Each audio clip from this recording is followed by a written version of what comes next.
कहाँ जा रही हैं अम्मी? भाई कमरे में नहीं है, ऑफिस चले गए।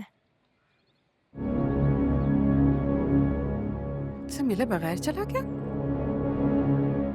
पहले तो ऐसा कभी नहीं हुआ। जाने किसकी नजर लग गई मेरे बच्चे को। और किसकी नजर लगेगी भलिया के अलावा? वही मनूस है इस घर में। आनिया, अपनी लिमिट्स में रहो। सॉरी अम्मी, लेकिन जो कुछ उसने मेरे भाई के साथ किया है, उसके बाद उसका अच्छे लफ्जों में जिक्र नहीं बनता। देखो बेटा, उसने जो भी किया, लेकिन तुम अपनी तरबियत हरगिज नहीं भूलोगे।